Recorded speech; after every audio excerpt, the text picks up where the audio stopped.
introducing the wonderful Pacifica Speak authors. As been mentioned, Dr. Fuapepe Rimoni, Dr. Ali Glasgow, Associate Professor Robin Averill. I just want to say, whakatalofa ua au whiawhia, lava e whaawhelawai nei tamaitai au lelei. It is a wonderful, we had a wonderful journey going down to Wellington, Brian, Violet and I, to meet and speak with the authors. And it was an inspiring talanoa sharing our passion for our tamaiti and whaeonga and valuing Pacifica. I'm looking forward to being inspired again today. So without further ado, to share their malanga whaamolimoli, whaasua mai lau malanga, mata ngowhie, please share your wonderful journey. Thank you. Thank you. Thank you for the warming and beautiful welcoming. Looking forward to this. So I'm just going to get us going by sharing our screen. And then, yeah, let's do this. Okay, here we go. Presentation. So, talofa lava, there's no need for us to sort of say who we are again. Very honoured to be part of the RTLB National Fono for this year. We've been quite busy since our book was published, and we're really sort of overwhelmed by the response, especially for the RTLB group, the clusters, you know, all that has been quite new for us as educators. So it's been a learning curve for us. But again, we thank you for the opportunity and thank you for the invitation. So just a little bit about us. We're just going to introduce ourselves a little bit, who we are, where we come from. Who knows? We might be family. We might be connected. So that's a good way to always start, you know, a talk or a seminar or a talanoa about what we're going to do today. It is about our book. I'll just quickly, if someone could just show us. Oh, yeah. Yeah. The book that has come out. You can see it there. If you haven't got that book, you need to get the book. Absolutely. But, it is. It's based on this and the work that went through it. And so the presentation today is about the journey and how it all started and where we're at with it now. So I'll just quickly go through my introduction. I'm born and bred in Lower Hutt, Wellington. I'm the oldest of two other siblings. Samoan descent, parents both come from Samoa, and my background is in primary teaching, but just got the opportunity to be here at the university over the last 10 years, and my teaching areas are Pacific education, of course, multicultural education, and also now implementing values in one of our postgrad papers coming up for next year. So it's busy, but it's exciting work. It's something that I'm enjoying, and working with these two colleagues as well has been just a very much a learning curve for me. So I'll just pass it over to the rest of the team. Oh, kia ora, for that introduction about our group and our work, our mahi. Ko Ali Glasgow tako inga o ko koki arani tēnua. So I'm Ali Glasgow, and I work alongside Fuapepe in Akupai, the School of Education here at Te Herenga Waka. My background is my mother, or I come from the Cooks in Tahiti. My father was an American soldier who met my mother during the Second World War, and they came to New Zealand. So first generation born New Zealander, born and raised in the Hutt Valley, as like Fuapepe. My area is early childhood education, trained as an early childhood teacher many years ago. I've been at Te Herenga Waka for probably close to 20 years now, long time, and also special needs education is another area of strong interest. So me taki ma'ata for this opportunity, and I'll hand on to Robin. Very warm greetings, everybody. Ko Robin Averill Pukuwangwa, and I work in initial teacher education also here at Te Herenga Waka. Grew up in Wellington. Parents grew up in Christchurch and Napier. But we were here because my father also worked at the university at that time. So I've had associations with this place for a really long time. And with teacher education, I work mostly in mathematics education. But I've been really privileged to work with my wonderful colleagues on this work which was started when I had a role across teacher education where we wanted to look at how we could do the job better for helping our student teachers work with Pacific students. So anyway, greetings and thank you very much for inviting us today. Awesome. Thank you, team. So today we're basically going to just give you an overview of this journey. Oh, yep, you see, I'm going to have to do that. We're not going to do prayer because we've already started with the karakia. We're just going to share some examples, how we actually collected the data. And that was quite, overwhelming why the reasons behind the book, and just maybe some next steps in terms of those who may think, okay, that's great, but what do we do with the book? And also just some quotes, if we have the time. We've got some quotes that we'd like to share in terms of the voices that came through the book. So thank you very much. Okay, well, I'll just begin with a proverb from one of our chapters, and this was taken from chapter 10 on inclusion, which I thought was quite fitting for the focus of today and the work that the RTLB community do. Really wonderful work out there in our schools and educational settings. So it's Piki Piki Katia Kai Bye Bye Melinga. And it's from Associate Professor David Fawai, who's Tongan. And it's about the emphasis of sharing. You share what is in my canoe and I will share what is in yours. So it's really what is yours and what is mine. And it's at the heart of and spirit of inclusion and inclusive practice. So I thought that was quite a nice way to begin. And you'll see we have our compass, which is modified from the compass from Tapasa, with the 9 values sort of reflected in the diagram. Oh, we can say a bit more about the diagram, before we? Yeah, go for it. Okay, so since the diagram's there and you can see it now, we wanted to include all of the 9 values that are in the action plan, that were in the Pacific Education Plan going back to when we started this work. And we know that they're not the only 9 Pacific values, but they're the 9 that were emphasized through those documents and through Tapasa. And so we thought that those would be a really good place for us to start in terms of helping our student teachers understand what each of those means from a Pacific perspective, because they're there in English and we've all got interpretations of what we think those words mean. But we wondered whether that was really the same in terms of Pacific perspectives and what was intended in the action plan and Tapasa and the documents. The groups of 3 stones around, we took this model from a really historic model, a photograph that we saw,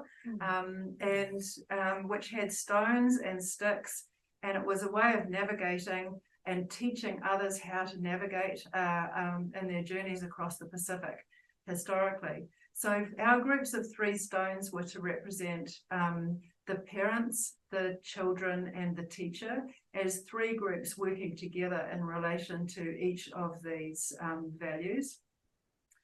And the sticks as sort of wayfinding and showing direction and where are we going. And the waka in the middle to show that this is a journey that we're all on in terms of pursuing education and making sure that educational opportunities work for all.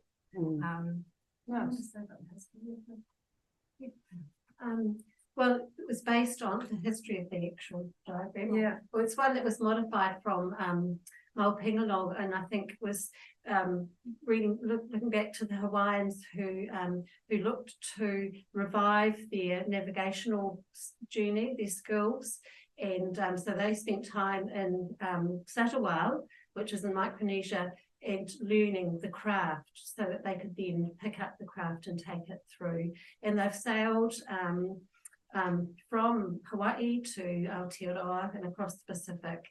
And this was the diagram that was developed by my son, Rangisani, around the actual Tapasa document. So yes, Cool. Thank you. Thank you. Nice.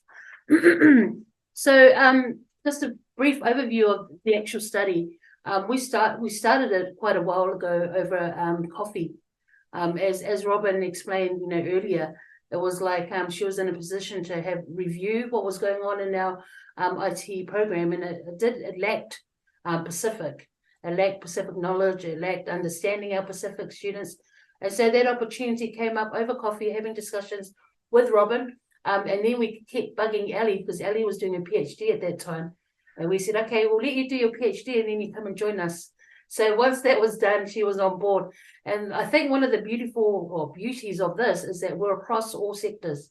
So you've got representation of early childhood, primary, secondary, and now we all work in the tertiary sector. And so that gives us a wider overview of the book and the people that we connected with, and our Pacific educators. So it was something that we needed for our students. We needed to share with them. We didn't have anything. We were just talking, giving them articles, but we didn't have something that belonged to us that we can give back to our students. And that is where the book wasn't even part of that planning process. We just talked about doing some research, sharing it with our students. And then all of a sudden we were like, how about we write a book? Because the data that we collected from teachers that were willing to give us their time, it was massive. And we decided, yeah, this is enough to see if anyone would take us on board, because what we wanted from this book was voices. We didn't want to make it like a theoretical stance, introducing different ideas. We wanted it to focus on the voices of the teachers and the educators that we sort of, connected with. So it involved all the sectors across. We interviewed, we observed, we went into schools. Our main schools were in the Wellington area, but then we also decided that we had some opportunities in Christchurch and spent a bit of time in Auckland as well to give us a good variation of the teachers, because the different settings give us different experiences. And that's something that we picked up. So you'll see those questions, what does the value mean to you? How do you demonstrate those values? How do you nurture those values? Because it's all very well to actually talk about it, but we wanted to see, okay, what does it actually look like? And that's what teachers want as well, as a book that actually talks about it. And also, what does it actually look like? How can I actually implement it? So our experiences during the study, one of the key things that we noticed were some of our Pacific educators that we interviewed, they felt that they were in a position of just being isolated, that as soon as they were employed in a school, they were it. They were the knowledge base. They were the kete of Pacific knowledge. And anything to do with Pacific theories or philosophies, you needed to go to that one Pacific teacher. So not only were they in charge of Poly Club, they were also going to be in charge of all the language weeks. They were also going to be in charge of anything to do with Pacifica. And so they, the emotions that came through in those interviews, we'd be sitting there talking with a teacher, a Pacific teacher, and suddenly they'll be just, all this emotion comes, talking about how hard the role is, how hard not only is it to be a Pacific Island teacher, but also the expectations that were asked of them. That was a little different from our non-Pacifica teachers that we interviewed. For a lot of them, they gave us, yes, we're interested. It's important for us to cater for our Pacific young people. But there was an element missing that we got from Pacific teachers that we weren't getting from our non-Pacific teachers. So it was really sort of challenging just trying to reflect on these values, but it was also nice to actually get these two different experiences and two different perspectives. Ellie? Oh, kia ora. Yes, and it was also about showing how the values really apply across all sectors. And within Pacific cultural backgrounds, we don't differentiate between early childhood, primary, secondary. The values transcend all.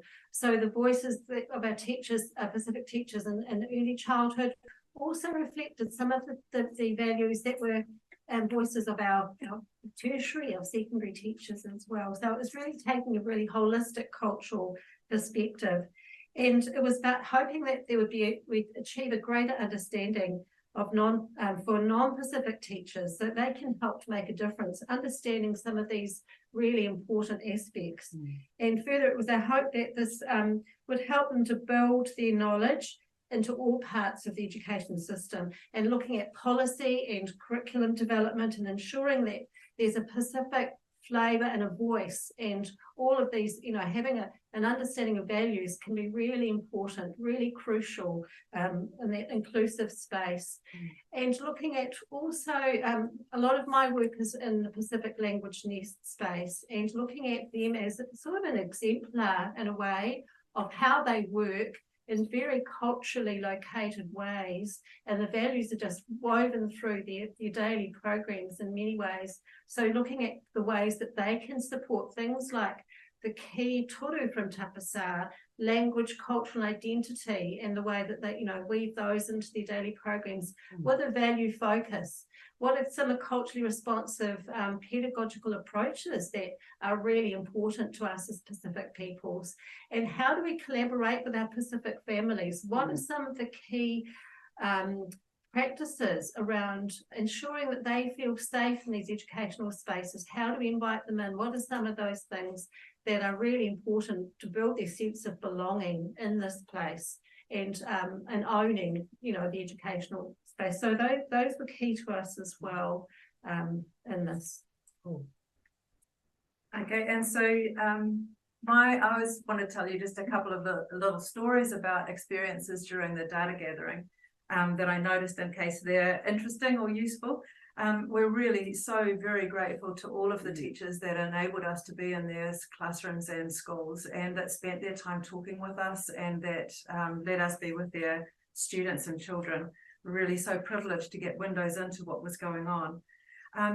I noticed some really subtle but very effective ways that Pacific teachers dealt with situations at times, and that Pacific children dealt with situations at times, which really demonstrated the values. For example, one classroom where I was, the Pacific teacher was down sweeping up some crumbs into a brush and shovel, and one of the Pacific students just came in behind her and took those from her hand and continued and completed the job. The teacher didn't ask for help, the student didn't offer help, it was just the automatic way that service was put into place in a really subtle way that showed that classroom was a place where the Pacific students understood that and demonstrated those ideas of service just naturally. Another example was a contrast of two approaches in a school playground after the bell had gone and students were supposed to be back in class. And there was a group of students, they were playing with a ball, kicking the ball. There was a teacher in the midst of them who was trying to get them to go back to class by shouting and ringing a bell and saying, come on, get back to class, and the bell's gone, without much effect. But one of the Pacific teachers who just went past knew whose child owned the ball, said to the student, could you get the ball for me, please? Student got the ball, gave it to the teacher, which then took away the distraction, and all of the students went off to class. And just the contrast of just putting a gentle, subtle practice into place was far more effective. That one that fitted the values was far more effective with those students than an approach that didn't fit with the values. Examples that we noticed in the classrooms, we were very lucky to go to some immersion classrooms and language nests, as well as English language classrooms. And some of the immersion contexts that we went, we saw what the really hard work that teachers are putting in and wanting always the next step and the next step. So one, we went where there were classes, immersion classes years 1 to 4, and they were pushing to have year 5 and 6 added. We saw how the culture and the language was nurtured in those classrooms in ways that just automatically fitted with the values, in contrast to some of the English medium classrooms where we didn't see always the values leaping to the fore. We also saw examples where there were some beautiful photographs in one classroom of children in traditional costume. And one of the teachers said to us that opened conversations with the community, who came and said, actually, when that costume's worn, what they're holding is usually held in the other hand. But it gave the opportunity for, by taking a step, by these experienced Pacific teachers taking a step, inviting that conversation and so that everybody could learn and take next steps. So it's that acknowledgement of what was going on. We just thought this people with a vision who were strong in cultural and language were the places we saw the vision, the values so well in place, and how important the education was to all of the Pacific people that we talked to and talked with. Thank you, that's me. Thank you. I guess, you know, I've sort of unpacked what the book is all about and how it came about. As we think we took about 1.5 years on interviewing, and that time frame, we just got so much data. We looked at it and thinking, what are we going to do with all of this? Because, you know, we just did a lot of note taking, even from the observations, and that's how this whole idea of developing this book came along. So for now, we just want to sort of share with you some of the groups that have actually supported us. We haven't done this alone. And so I think Robin is just going to go through some of those groups that were able just to get on board and go, yeah, this is a great idea. Over to you, Robin. So the team asked us to talk about how the book came about, and how the research came about. So some of the decisions that led to this, I know Fuapepe always had a vision of having something simple that we could give to student teachers that they could understand and help them understand right from the start. And we wrote some articles. We wrote 2 articles for SET with NZCER, one on respect and one on service. We wrote some articles for international journals as well, one highlighting differences between Pacific people's perspectives and non-Pacific that we'd found in the study, and one on highlighting how, as Ali said, all levels of education need to be thinking about next steps, and that one was particularly about policy and the challenges to policy implementation in terms of the action plan and tapasa. But we still came back to Fuapepe's idea of wanting something that was simple to read, engaging to read, that we could give, and that was accessible to teachers. So we chose the publisher, NZCER, deliberately because they've got such a good reach across New Zealand, which is our intended audience across all education settings. So we're really deliberate with the publisher. As Fuapepe said, we wanted to highlight the Pacific voices. So we tried as many ways through the book as we could of attending to making the book in a Pacific way, starting with a prayer, finishing with a prayer, acknowledging and involving lots of different people on the way through. We focused on including some research from others, but we focused on using research from Pacific researchers so that their voices were the ones that were privileged in the discussions about research. We had an overview chapter which sets the scene about New Zealand context, policy and research context. We had all the voices and we read through and we pulled and collated those, but we thought every teacher would have to do the work of reading the voices and thinking, what does that mean for my teaching, my classroom, the work that I do with students? And so we came up with the idea of the implications tables at the end of each chapter so that we could think about, well, what does respect mean then for our interactions with children, with parents, with colleagues? And starting points, they're not the only ideas, but there's some ideas of how to put, drawing from everything we were told and the things that we'd read, some ideas to put into practice. We were quite lucky in developing this book because we had a lot of help from family members and from our thesis students. So the implications tables, my sister was in quarantine because of COVID quarantine, so she was stuck, had not much to do and wanted a job, and we thought, hey, that's a good idea. So we gave her the chapters and asked her to do the first drafts of the implication tables. So it was to write away from us, but reading the voices, what did she think the implications would look like? So she did the first drafts and then we did more work on them after that. But involving family was one of the wonderful things about doing this book, with Tim doing the beautiful cover, and Fuapepe's sister assisting with the prayer for the opening prayer, and others that we've known. We invited a lot of colleagues from across the country to review the complete draft, so that we could make sure it was going to be fit for purpose and understand. So it was a step between it's complete, it goes to the publisher. We think we're getting it right, but we've done something really different, and we sought lots of different people's advice, and we used their advice to improve each chapter and the clarity if things didn't make sense. So we're grateful to a whole heap of people who helped with this book. So those were the things that I was going to say. Yeah. It's also good to acknowledge that we had one of our PhD students who did our lit review, and she did a massive job on actually looking for the literature and, you know, just giving us summaries. And I think, you know, one of the key things, being a Pacific Islander, Ellie and myself being Pacific Islanders, Robin, who's got the heart of being a Pacific Islander, is that, you know, if you're going to do something, you have to do it right.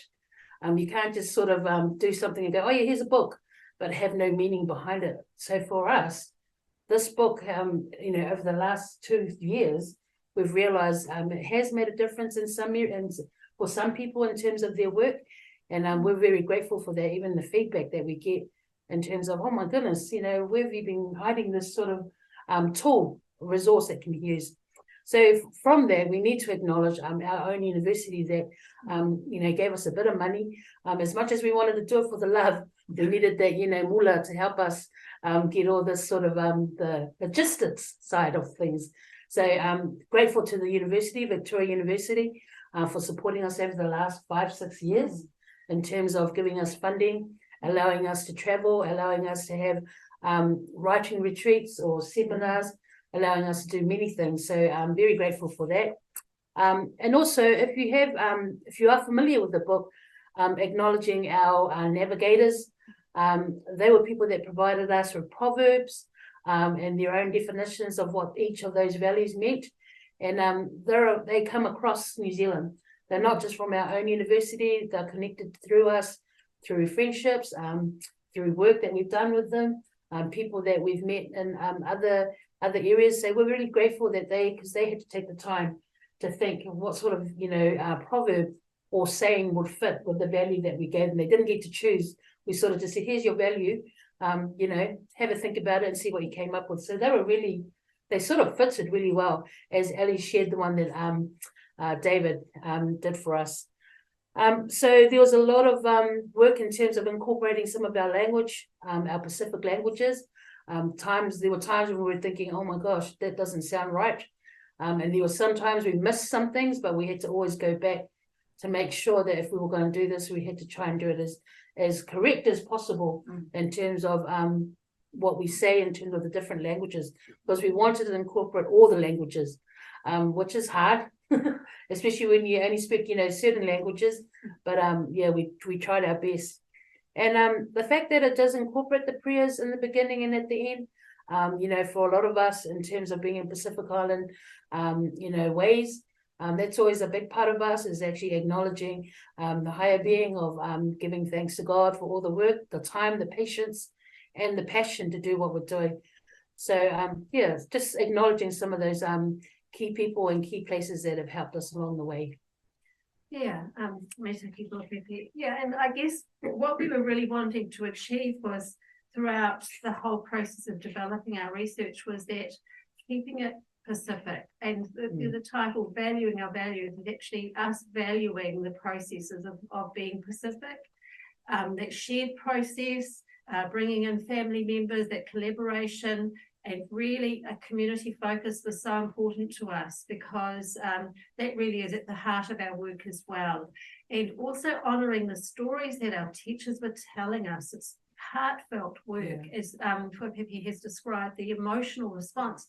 Many of these Pacific teachers had never been asked about their Pacific backgrounds. It was like, oh, I had to put that in the back shelf. It was never something that has been important to my school before now.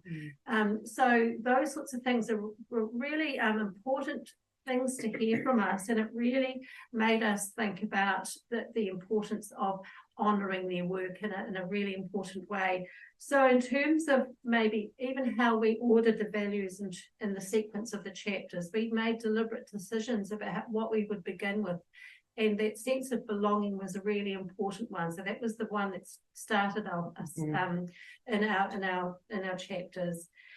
And also incorporating when we were conducting this research, we actually found that there were far more than the 9 values that had been identified in the Ministry of Education. So the 9 that we worked on were ones that had come from the Pacific Education Plan in Tapasā. But we found there were other ones that came through. And so our final chapter is looking at things like gerontology, which is looking after our elderly. It's so important to us as people that our elders are, they're our fonts of wisdom, they're our wise people, that we nurture them. The sense of humility came through really strongly. And so we tried to show that in our research as well, that we are humble people, and that's a hugely important thing. And also the notion of well-being and we've got respect. So some of those coming through were really crucial for us to sort of learn about.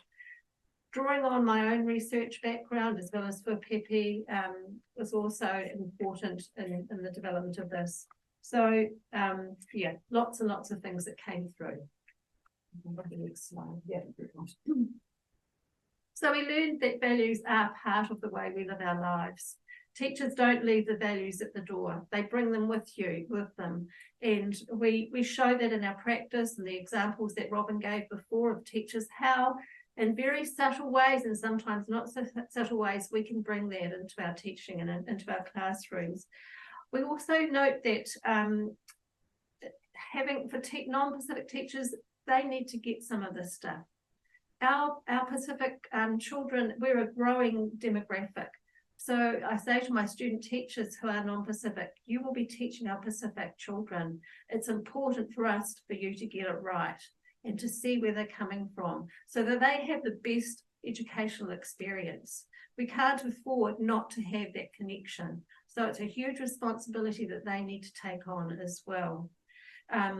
Yeah, also the notion of looking at critiquing our policies and how often are Pacific values not reflected across all of the educational sectors. How often is Pacific, and really looking at the work that's done and what more needs to happen, and looking at identifying the gaps. Yeah, we've talked about the emotional response already, and that's a huge thing. It's a huge shoulder, we're shouldering a big burden really, because we have very few Pacific teachers out there in the field, a very small percentage. So often they are required to do so many other things. There were some similarities and differences amongst the Pacific educators, which reflects the diversity. And that's another really complex issue, is that some of us are fresh off the boat. Some of us have 4th or 5th generation Pacific. There's a lot of intermarriage with different cultural groups. So there is a lot more, we can't make assumptions around even things like spirituality these days, that a lot of young people have moved away from the traditional Pacific churches. They will still have the spiritual element in as part of their value base though, but it may be, so we can't make assumptions. And so there are, so essentially there was a lot of diversity, but huge richness came out of that learning, which then gave us some implications. That very frequently there are very different worldviews, and we strive to take responsibility so that misunderstandings can be worked through and seen as learning opportunities.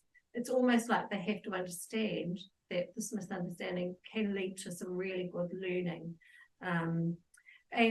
We can all develop deeper understandings of the values and what they mean for our practice, and how they will be built and enacted in our teaching practice, celebrating that students have that deep respect and feel that sense of fulfillment through providing service, and really thinking, I understand this is what you bring into the classroom, and I'm going to honour that by using it and making sure that I privilege that. And then certainly policy frameworks may be dismissive of Pacific ways of being and doing, and in general, a critical lens needs to be brought to bear of policy initiatives that really promote Pacific, and maybe ensuring that the Pacific voice is there at all levels of policy development. Cool. So I'm going to have to leave you now. I've got teaching, so thank you, and I'll leave it to my colleagues to continue. So may taking that, have the wonderful rest of your Fono. Thank you, Ellie. From us now is, okay, so what are some suggestions? Some of the work that we've done with different groups is just, sharing with them, well, you can't just get in there and get all your values and do it all at one time. It's not going to work. Each value has to actually have its place.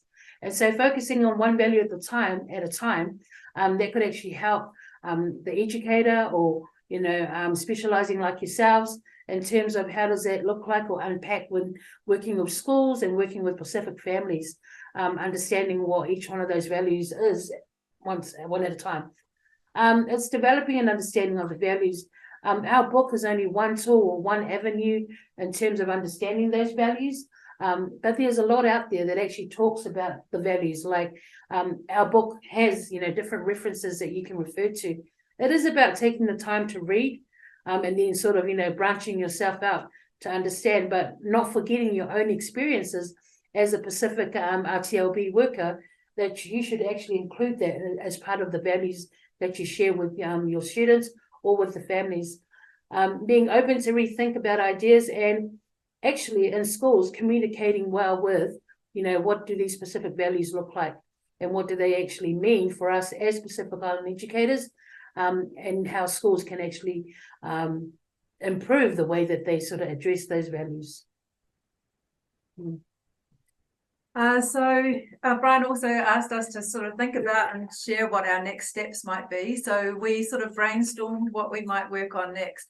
One of the things that, and I won't read through them, but one of the things that sprang to our notice was that many schools and centres have got a set of school values, and some of the words for those school values are the same as the Pacific values, like respect or service. And it occurred to us that there's a real risk of miscommunication unless the Pacific interpretation of those values is what the school intended. By them showcasing those values, different parents and families and community members might have different expectations of those institutions based on their own understandings and interpretations of those. So I think that these ideas about the next steps from institution and from policy about implications, so that we can make sure that the classrooms and centres are places where all of the Pacific students can learn as well as possible. We also feel that by demonstrating these values and enriching these values, it's not disadvantaging any other student. These are all great ways of ensuring that everyone can feel comfortable in the classroom and everyone can achieve. So it's not as if we're just zoning in and saying, well, this is going to raise these students. We actually believe, from what we've been hearing and thinking, that this is a really useful framework for advancing all students' education. We wanted just to read you a couple of our favourite quotes, just as a way of finishing. So I've got this one, and it's really about family. I've got a couple I want to read. So this is from an educator. The students who are connected to me in some family way know what I'm like. My cousins or cousins' children are the ones here now. If they miss a class, I'll say, I didn't see you in class today. I tend to do a lot with the Pacific students, even if I don't know them. I would just mention to them, I haven't seen you in class, treating them as I treat the students in my family. Last year, I'd stop at the gym to collect a couple of them that didn't look like they were going to stop and come to class. Just take them to class with me. That's the whole sense of treating them as family. Come on, we can do this. Supporting them, noticing and supporting. That's one. I've got one more to read. And this is about reciprocal relationships. Reciprocal relationships for me is that two-way thing. I found that if I'm going out of my way to form a relationship with my students, that anytime I need them to do something, they're more than happy to reciprocate. For example, I've got students in my maths class who were not doing so well in their previous maths class. For one of them, the teacher was saying they're not going to pass because they're not showing interest, they don't want to engage, they don't want to learn. That teacher wanted the student to get level 2 and then leave school. But I believed the student could aim for level 3. And I had him come into my class and do level 3. I did not see any non-engagement. I think this is because I've taken him in and I believe in him. And when I asked him for a favor outside of the classroom, he's like, yeah, sure, miss, I can do that. Taking that step of inviting and accepting him into my class, taking the time to give him another chance and an opportunity, he now wants to give back. And there have been many cases like that here. So that idea of reciprocal relationships inside and outside the classroom goes a long way to promote achievement. Some teachers ask, why are you giving those kids another chance? And my reply is, that's our job. It's our job to keep trying to push these kids. They're not ready for the world yet. They're not ready to leave. They can do more. And I feel so strongly. Why settle for level 2 when they're capable of more? I think some students can't be at or give their best when the values they are used to are not present in teachers' actions. And that's my one that I wanted to share. Oh, that's wonderful. So that's us. Looking forward to any questions or comments that people have. Oh, there's quite a few. Oh, really? You can cut us off now. Yeah, so over to you. So thank you very much. Appreciate this opportunity. Thank you. Yeah, no, Dr. Fuapepe Rimoni, Associate Professor Robin Averill, and of course, Dr. Ali Glasgow has just left. Thank you so much. We're just going to go through a few questions here. First question, which I thought was pretty good, from Cluster 37's question. You might have answered it already, but it's really good to actually come back and revisit what you've actually just shared today. Their question is, how often did you see the Pacific values being reflected in the school values? Were there some that were always evident and some that were never reflected? So I guess is that quite a sensitive question? Yeah. Well, actually, that second point that you made, some were acknowledged, and then there were some that were just there as a way of showing the school. I don't know, but because respect, that's quite a common one that you see across many schools as one of their values. Absolutely. But that respect, it was hard to see sometimes in the classrooms. Whether it was in our non-Pacific teachers, educators, or out in the playground, even the service one, young Pacific children, or students, they love to serve. It's just their nature to go and pick up, like Robin said, a student that will go and help another teacher out. But it was sometimes difficult to see it as in schools environment. Hey, Robin. Yeah, it's a really good question. And one of the things that I've noticed, maybe this project, maybe other projects, is that sometimes the schools see the school values as something they want the students to do. But they don't always reflect on their own practice and think about, how am I as a teacher demonstrating these values? So they might be expecting respect from the students, but not thinking about how can I show respectful relationships to the community, to the parents. So it's a bit of walking the talk, isn't it? Practice what you preach. Basically, that's what it is. Yeah. No. We've got another question here. What practical suggestions? This is from Michelle. What practical suggestions would you have for leaders in schools to share and implement the values? So what practical... There's some pretty good questions coming through. I like it. Well, I guess awareness is the starting point, is just helping people think. So when we work with these, with student teachers, we'll ask them the same questions that we asked in the study. So first of all, think about, what does family mean to you? So think about, we ask them to first of all think for themselves, what do they see as what it means, and then share some other people's specific, get them to share in groups. Does it mean the same to everybody, or does it mean different? And so first, and then think about implications for practice. But it's very much people thinking about their own beliefs as a starting point, and then thinking that there could be some differences. It has to be, you yourself first, because if you don't have the idea of what does it mean for you, then how are you supposed to actually, action it in your classrooms or within your school? Totally agree. Totally agree. It is about that, and it's in taking your time with the values. As I said, there is no point in you trying to bring all the 9 values, have 1 week of PD and that's it. Doesn't work like that. No, it doesn't. So going through each one, and the book actually talks about other values that we thought about. There's heaps more that we can think about, but we thought we'll just follow what the Pacific Education Plan, Tapasa, so we're not confusing people even more. No, fair enough. Just a few more questions. We've got another question from Adriana. Talofa team, as you've interviewed Pacific educators, so she's asking, was there anything they shared that surprised you or really impacted you in your perspective? So was there any impact from, as you were interviewing Pacific educators, was there any surprises from that? Yeah, I just said to Robin, we know the teaching is a challenging job.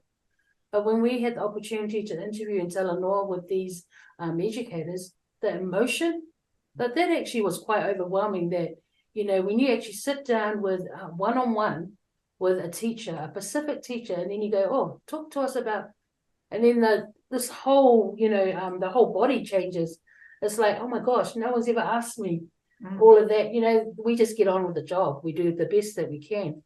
But it was the emotion that got me, Yeah. So absolutely. For one teacher, and I asked them, explain, what does family mean to you? And she sat there and tears. And she said, well, I've been thinking about this so much because I've got big decisions to be made and it's all about family. But there were professional decisions about whether to shift school or do whatever. But the family was fundamentally important, so important. And similarly asking, but it could happen with any value that we asked, what does spirituality mean to me? And tears. So absolutely right, the body language, the depth of emotion. And so when we say the values are experienced differently in general, from what we found from Pacific and for non-Pacific, I don't remember one non-Pacific person that I interviewed that welled up and cried and had that physical response, emotional response. That's a lot. That's a lot of emotions going in schools these days now. So that surprised us, I guess. Yeah. Okay, last one, I promise you. Last question. What's one small step or takeaway you recommend to our audience who are listening to you this morning? What would you recommend for our audience to take away from this? You go and buy the book. It's a good reading. Take it a bit at a time. It's actually to be honest, because I read a chapter on the inclusion part, and I still question, are our schools still getting it right? I always bring that up sometimes with my colleagues and say, our school's getting inclusion right, because there's a part in here that says inclusion is having generosity of spirit. It's loving people as family and treating them as family. It requires schools to take a huge change of mindset. It's a big shift. So so what's the one thing?